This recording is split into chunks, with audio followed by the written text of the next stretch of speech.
Habla Core 17 Team Juamis de Chile y hoy vengo con la segunda parte del análisis avanzado del exploit Blue Keep. Ya, así que ahora vamos a hablar específicamente de el UAF, ya, Use After Free, que vendría siendo la base principal o la base o fundamento técnico principal de la explotación. ¿Ya? Así que claramente vamos a hablar de manera técnica, vamos a hablar de manera profunda, ¿ya? Pero a eso venimos. Pero antes de ello, comentar que todos los videos de teoría van a quedar acá en el canal de YouTube, todos los videos prácticos en el canal de Odyssey. Si les gusta mi contenido me pueden apoyar con una donación a través de PayPal.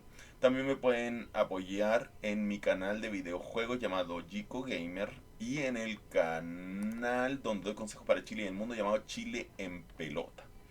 También recuerden que tengo a la venta mis cursos en Team Huami Academic, cursos que van desde nivel básico hasta nivel avanzado y los puedes ver de mejor manera acá en el Discord, ya en el área de cursos disponible. Lo mejor de todo es que los puedes adquirir como si fuera una suscripción, pagando $1 mensual, $2 mensual o lo que tú puedas.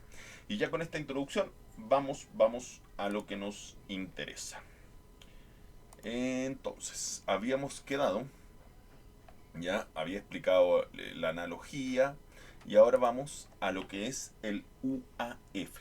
¿Ya? Así como algunos exploits se basan ya principalmente en lo que es buffer overflow, este exploit se basa en una técnica llamada UAF o Use After Free, que significa usar después de liberar. ¿Ya? ¿Y qué es lo que se usa? Lo que se usa es una dirección de memoria, ¿ya? Que también le vamos a conocer como puntero colgante. ¿Y qué se libera? Se libera memoria. ¿Memoria de dónde? De la memoria RAM. ¿Ya?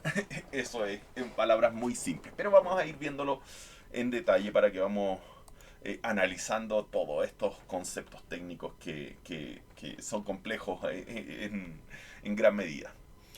Eh, entonces, acá está, ya en RDP, ya en el servicio de escritorio remoto, vamos a trabajar, o este exploit trabaja con un canal ya conocido como el MST120. ¿Ya? Se crea este canal para comunicación interna, ¿ya? Del servicio de escritorio remoto, ¿ya? RDP. El atacante fuerza la liberación prematura de memoria, o sea, libera memoria, ¿ya?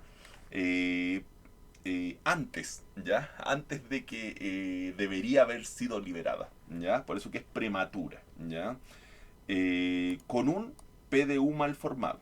¿Y qué es un PDU mal formado? Es lo que vimos anteriormente, que es un paquete, ¿ya? Un paquete, una petición. Entonces, se envía esta petición y se le pide, ¿ya? Al servicio RDP que haga una liberación de memoria, ¿ya? El problema es que el puntero sigue existiendo.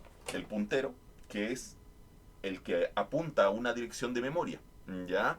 Como yo les decía, si acá en este espacio de memoria está un video, el puntero es la dirección que apunta a esa dirección de memoria donde está el video, ¿ya? Entonces, ¿cuál es el problema? El problema es que esa dirección, ese puntero, existe, pero el problema es que el video ya no existe.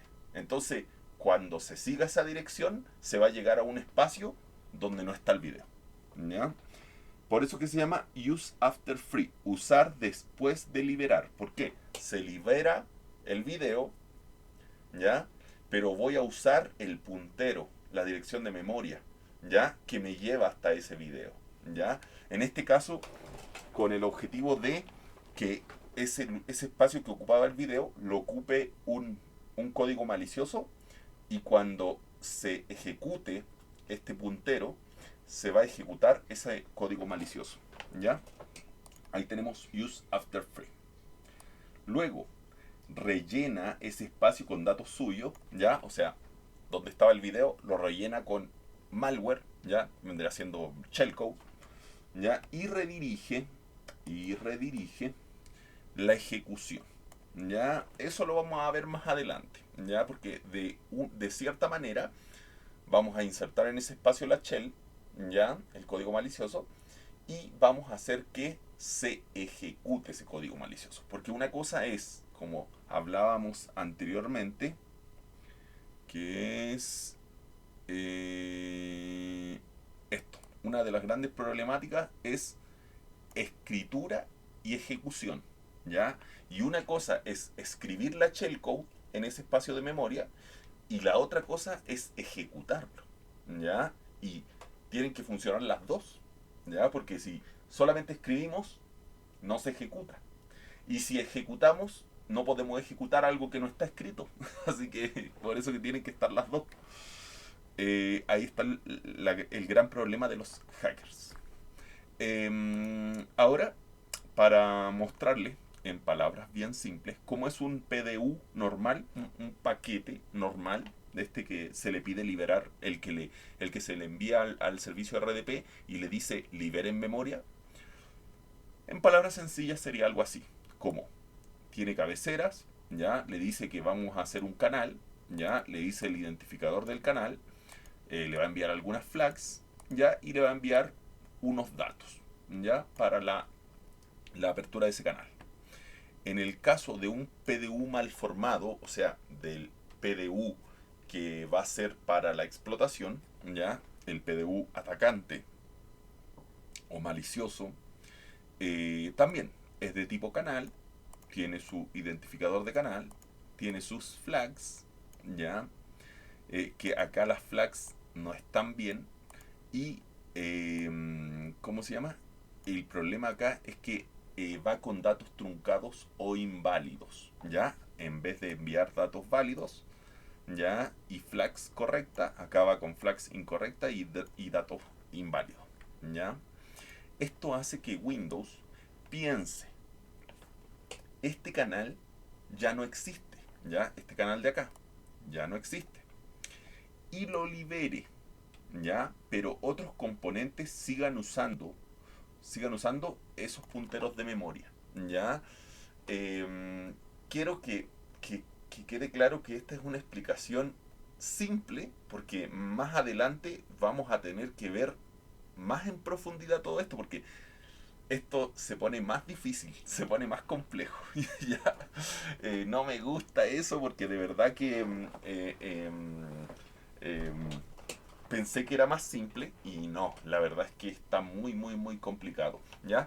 Pero acá es una explicación simple de por qué se libera, ¿ya? Se libera la memoria porque en palabras sencillas lo que dice el servicio dice, oye, este canal ya no existe, entonces vamos a liberar ese espacio de memoria que ocupaba ese canal, que ya no existe, ¿ya? El problema es que sí, libera el espacio de memoria, pero no borra los punteros de memoria, ¿ya? Ahora, eso tampoco es 100%, porque más adelante nos vamos a dar cuenta que hay algunos punteros de memoria que sí se borran, pero hay otros punteros de memoria que no se borran, ¿ya? Entonces, por eso que todo esto del hacking, ¿ya? Y acá se van a dar cuenta, eh, yo pensaba, nunca pensé que iba en realidad, igual lo he utilizado, pero estadística, las clases de estadística, ¿ya?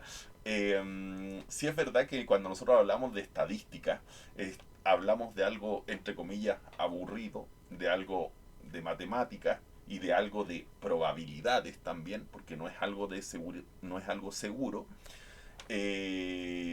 Estos exploits tienen esa, en palabras sencillas, desventaja o deficiencia. Y es el hecho de que funcionan bajo probabilidades, ¿ya? Lo que significa que es lo que hemos hablado muchas veces de inestabilidad de la explotación. O sea que a veces explotas el exploit, ya valga la redundancia, y funciona, y a veces explotas el exploit y no funciona.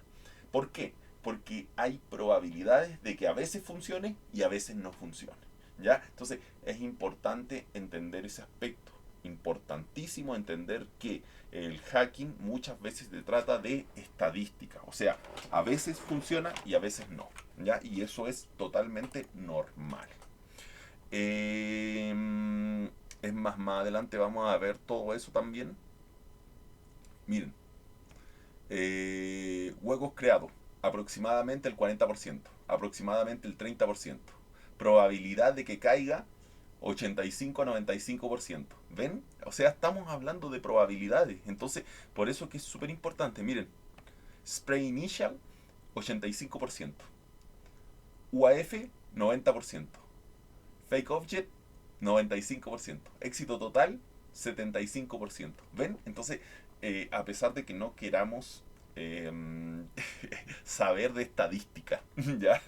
Porque lo que queremos saber es hacking, tenemos que comprender que muchas de estas explotaciones eh, tienen fundamentos técnicos, o mejor dicho, eh, su ejecución no es totalmente segura, no es 100% segura. ¿Por qué? Porque es inestable. ¿Por qué? Porque sus fundamentos técnicos se basan en estadística, en probabilidades. ¿Ya? Entonces ahí se pone complicada la cosa. Vamos más técnico. ¿Ya? Esta explicación que doy acá, esta explicación es más complicada. Por eso que ahora se las voy a explicar más difícil. Vamos más técnico. Vamos más técnico.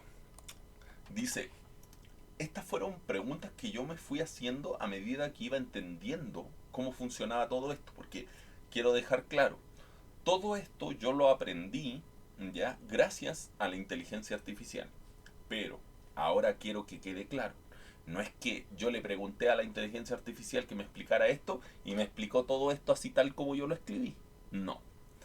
Yo le tuve que le pedí explicaciones y a esas explicaciones le hice más preguntas y preguntas sobre preguntas. Después yo sacaba mis conclusiones, le escribía mis conclusiones, me decía cuál parte estaba correcta, cuál parte debería arreglarla porque tenía algún detalle. Entonces, no, a pesar de que la inteligencia artificial nos ayuda a entregar información rápida, hay una persona que debe procesar esas respuestas, ¿ya? Para escribir lo que yo estoy escribiendo en pantalla. Porque no es tan simple como decirle explícame todo esto y te lo va a escribir así tal cual, ¿ya? Que quede claro ese detalle. Por eso que la inteligencia artificial no nos puede reemplazar. Ahí está el gran detalle. Dice, ¿cómo el servicio RDP piensa? ¿Ya? Ahí yo le pregunté, porque la inteligencia artificial me decía así como que el servicio RDP piensa este canal ya no existe y lo libera. Y entonces yo dije, pero ¿y cómo el RDP piensa eso? ¿Cómo el servicio RDP piensa este canal ya no existe y lo libera? ¿Cómo deduce eso? Si imaginemos que esto es un computador, es un servicio, el servicio de escritorio remoto. Ya, esto ocurre porque en el RDP, en el servicio de escritorio remoto, durante el establecimiento de la conexión, el servidor crea el canal, este canal interno especial MST120, y lo asocia en un índice interno por defecto, por ejemplo 0x1f, ¿ya? O sea, lo pone en un registro, ¿ya? Como cuando tú vas a un hotel y te registras, ya, tu nombre, Matías, listo, registrado, ya, acá es lo mismo. Se creó un canal y se registró con un nombre, ¿ya? Luego, si el cliente vuelve a crear otro canal del mismo tipo, MST120, con otro índice de canal, o sea, con otro nombre, ya, no con este mismo, el servidor termina teniendo más de una referencia a ese mismo objeto de canal, ¿ya? Ahora, acá hay que entender un poquitito de programación, porque estamos hablando de el objeto canal y referencias a un objeto, ¿ya? Eso no quiero entrar en mayores detalles, pero tiene que ver con programación, ¿ya? En programación se crean objetos y cada objeto puede tener múltiples referencias, ¿ya? En este caso el objeto es el canal y las referencias puede ser canal número 1, canal número 2, otra referencia, otra referencia, canal número 3, canal número 4, otra referencia. ¿Ven? Es el mismo tipo de objeto, pero con distintos nombres. Eso es clave, porque después una parte del código puede liberar una referencia, ¿ya? Mientras otra referencia sigue apuntando al mismo objeto, ¿ya? O sea, existen punteros hacia espacios de memoria que ya están liberados, ¿ya? Ahí es complejo de entender, pero en palabras sencillas quiere decir que eh, hay punteros, ¿ya? Que van a apuntar a una dirección de memoria, ¿ya? Y si yo, ejemplo, tengo dos punteros, ¿ya? Estos dos punteros apuntando a la misma dirección de memoria, si yo elimino un puntero, este de acá, puede estar este puede seguir vivo y puede tener todavía el puntero hacia esa dirección de memoria. Entonces, lo normal es que siempre que se eliminen punteros de memoria, se eliminen todos, ¿ya? No que quede un puntero ahí, como se le llama acá, que lo vamos a ver, llamado puntero colgante, ¿ya? Que es un puntero que apunta a un espacio de memoria donde había algo que ya se borró, ¿ya? Que ya se liberó.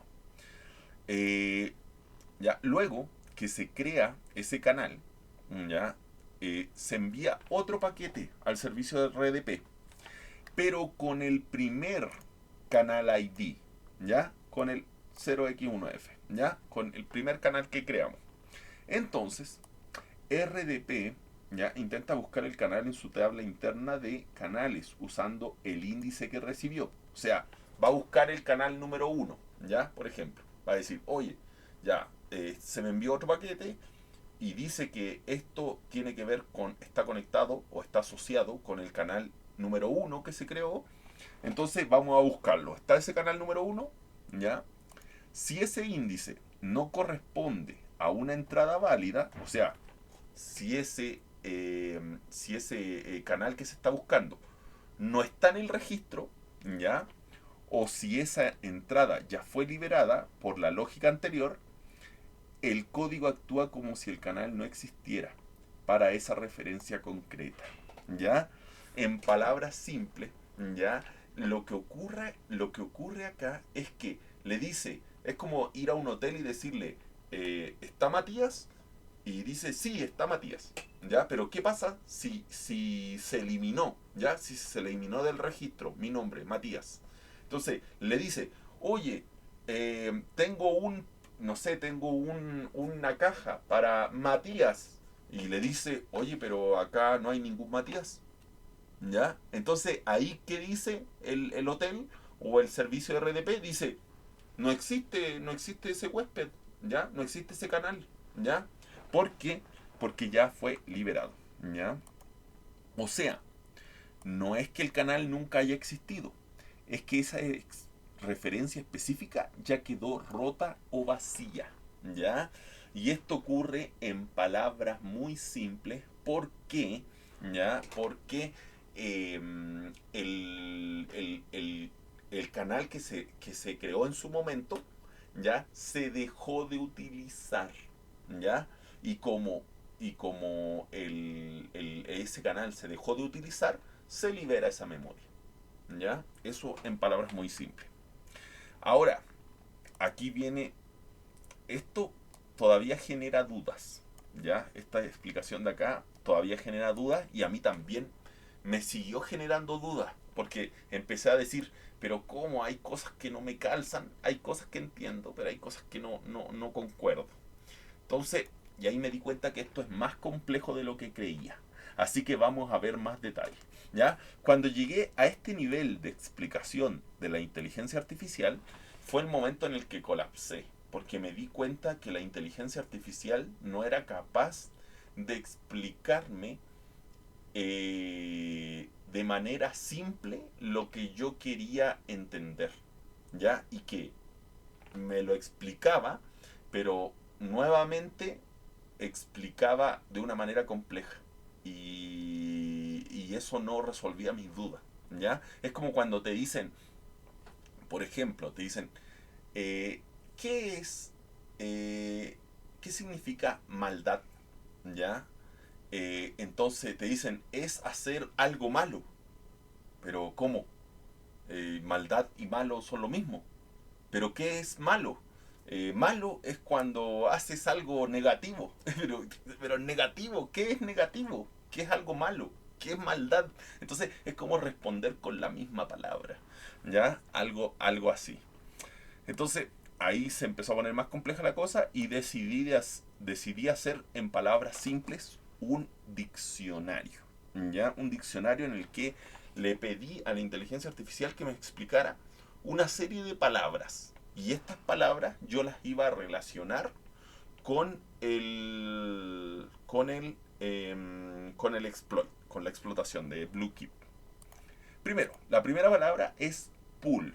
¿Ya? ¿Qué es pool? Ya, pool. El pool es memoria del kernel, que en palabras sencillas es memoria RAM, ¿ya? Reservada para objetos internos del sistema operativo, ¿ya? Más bien dicho, a esto le deberíamos llamar pool kernel, ¿ya? Que vendría siendo este espacio de memoria RAM que está reservado para los objetos internos del sistema operativo, del kernel, ¿ya? En BlueKeep se explota el non-page pool, ¿ya? ¿Y qué es el non-page pool? ¿Ya? Que en palabras sencillas quiere decir como... pool es piscina, si no me equivoco. Es como piscina sin paginar. Dice que es una región que se usa para objetos del kernel que no pueden paginarse, ¿ya? Y, y aquí viene una problemática, que es que estamos hablando del kernel, ya entendemos que es la base más profunda del sistema, pero dice paginarse. ¿Y qué es paginarse? Ah, desapareció. Acá está. Que no puede paginarse, ¿ya? Entonces, aquí hay que entender, antes de explicar eso, hay que entender qué significa paginar o paginación de la memoria RAM, ¿ya? Dice, desde un origen de la computación, siempre hemos vivido con los costos superiores de la memoria RAM comparada con los discos duros, ¿ya? O sea, todo el mundo sabe, o casi todo el mundo, que la memoria RAM es chiquitita y que el disco duro es grande, ¿ya? Y siempre ha sido así, ¿ya? Siempre ha sido así, que el disco duro siempre ha sido más grande que la memoria RAM. Y eso ocurre principalmente por el valor, por el precio, ¿ya? Porque hacer una memoria RAM es más costoso que hacer un disco duro, ¿ya? Eso en palabras simples. Y ahora, ¿cuál es el principal funcionamiento o la principal ventaja o desventaja de cada uno de ellos? Es que la memoria RAM es más rápida que los discos duros, ¿ya? Eso en palabras simples. Entonces, la solución a ello, cuando un equipo ejecutaba múltiples programas y en algún momento le faltaba memoria, ya, le faltaba memoria RAM, ya, aquí venía el punto. El problema, el problema es que antiguamente, ya, no como hoy en día en realidad las memorias RAM son baratas, ya, entre comillas, económicas, y los discos duros también, ya, pero antiguamente conseguir una memoria RAM era muy costoso y claramente los discos duros eran más económicos. Entonces, ¿qué pasaba? Como se trabajaba con memorias RAM tan pequeñitas, cuando tú ocupabas múltiples programas, en algún momento el computador decía, oye, ya no puedo almacenar más datos en la memoria RAM, porque no me alcanza, ¿ya? Entonces ahí lo que en palabras sencillas se inventó es que se pudiera ocupar el disco duro como memoria RAM, ¿ya? Y eso ocurre hasta hoy en día, que quede claro, ¿ya? Y es la paginación, ¿ya?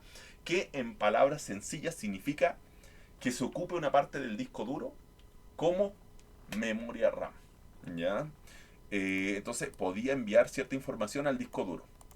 Claramente, esta información que se envía al disco duro su ejecución va a ser más lenta Pero por ello hay zonas de memoria que pueden paginarse, o sea, llevarse al disco duro, y hay otras que no, ¿ya? Y ahí viene el punto, ¿ya? Donde hay, ¿ya? Hay, eh, en palabras sencillas, datos, ¿ya? De la memoria RAM que solamente tienen que trabajar en la memoria RAM, ¿ya? O sea, no pueden ir al disco duro, no pueden paginarse, y a eso se les conoce como non-page pool, ¿ya? Que es acá, que vendrían siendo los objetos del kernel. Non-page pool, no pueden paginarse, ¿ya? No pueden paginarse estas zonas del kernel, ¿ya? Estas zonas de memoria RAM del kernel no pueden paginarse, no pueden llevarse al disco duro. ¿Por qué? Porque si no el sistema operativo se volvería muy lento, ¿ya? Y hay otras cosas de la memoria RAM, como programas, no sé, el explorador o cualquier otro programa, que sí se pueden llevar, sí se pueden paginar, sí se pueden llevar al disco duro, porque no hay problema si trabajan un poco más lento, ¿ya? Total, son programas secundarios, en palabras simples, ¿ya? Y ahí es donde aparece este dato importante. Entonces, nosotros vamos a hablar sobre un espacio de memoria RAM, que es la memoria RAM del kernel, que es una memoria RAM conocida como non-page pool, que es una memoria RAM que no puede paginarse, ¿ya? Porque es parte del kernel, ¿ya? Que quede claro eso.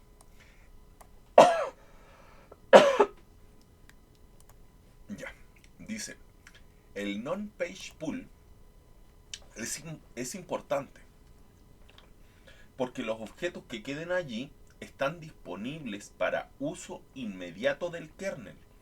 Y en Windows 7, históricamente era mucho más favorable para esta técnica de explotación, ¿ya?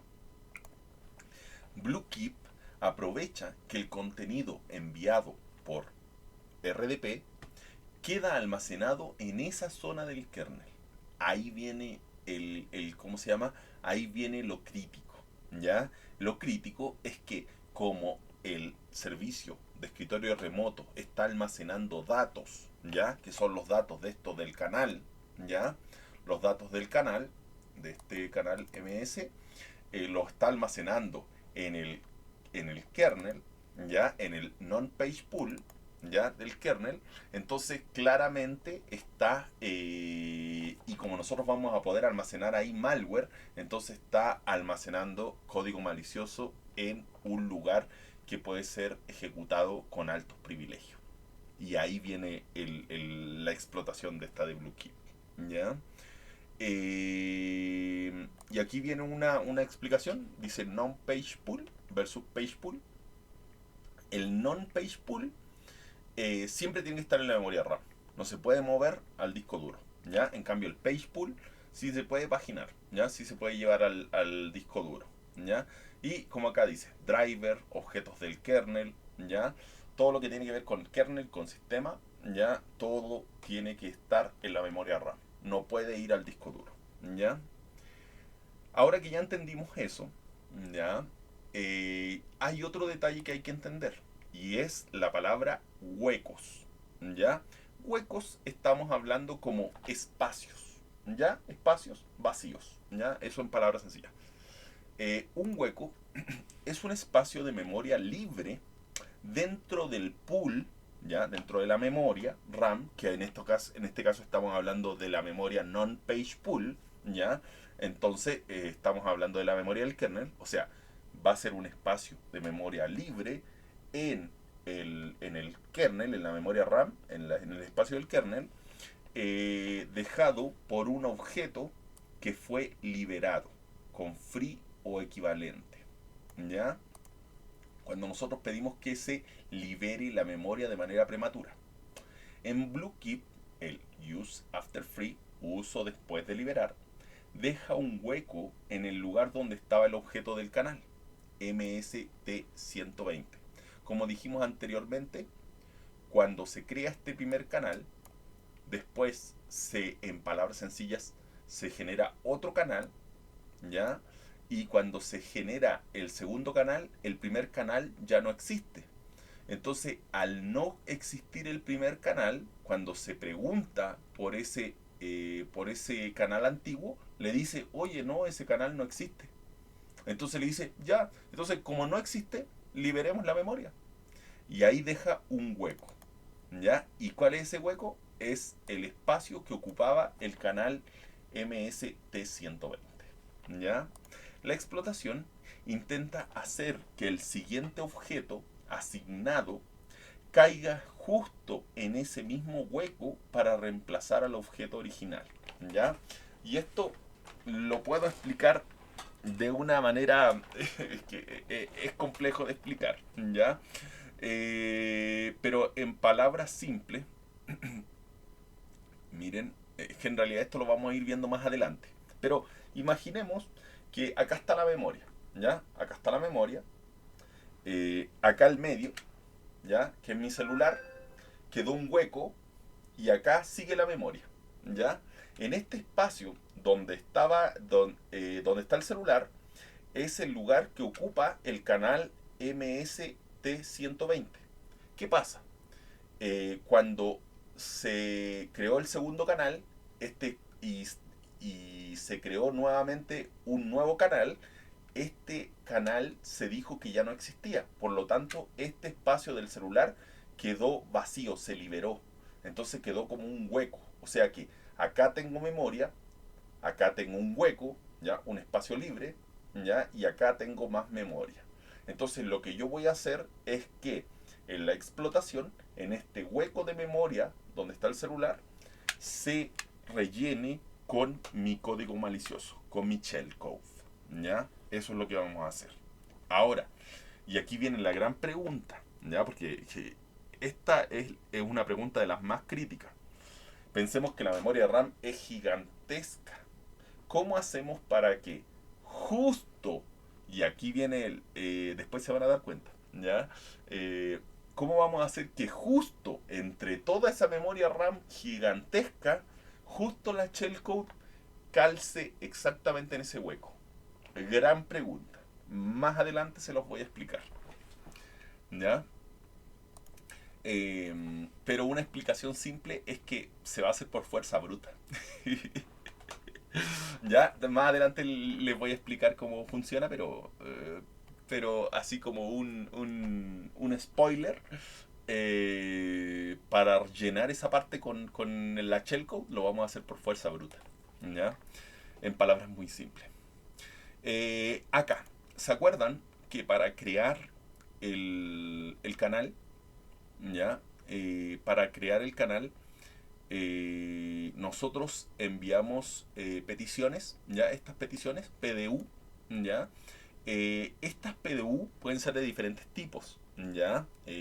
Hay PDU con distintas funciones, ¿ya? Ejemplo, ¿ya? Una PDU dice tomar agua, la otra dice tomar té, la otra PDU dice tomar café. Entonces cada PDU tiene una función distinta, ¿ya? Que quede claro. No hacen exactamente eso, pero cada PDU sirve para distintas cosas.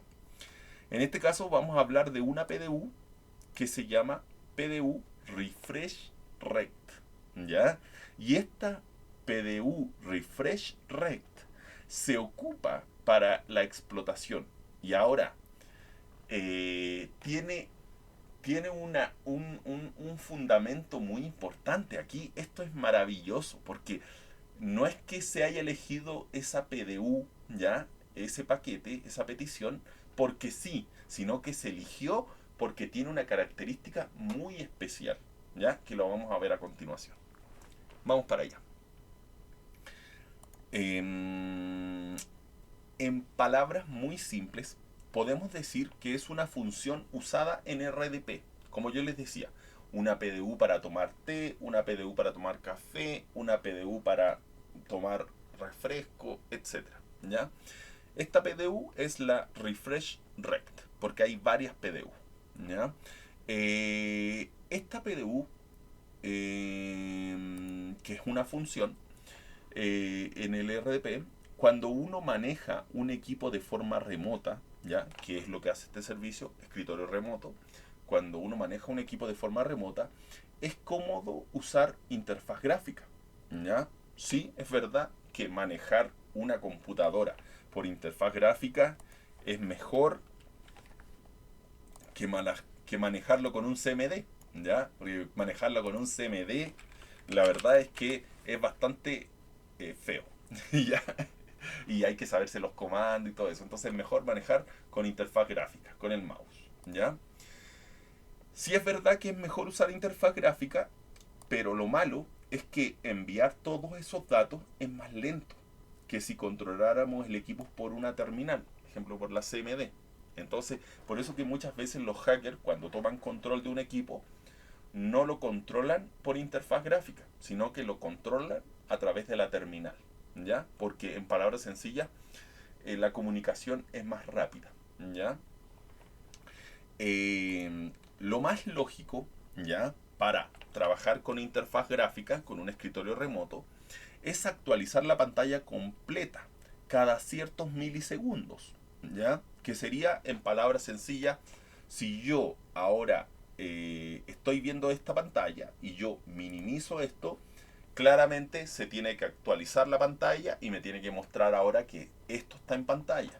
Luego, cambio y nuevamente se tiene que actualizar la pantalla. Entonces, no sé, por ejemplo, la pantalla completa se debe actualizar cada un segundo. Entonces, cada un segundo se tiene que actualizar. Cada un segundo se tiene que actualizar la pantalla completa para ir viendo qué es lo que está ocurriendo ya en ese equipo que estamos controlando de manera remota.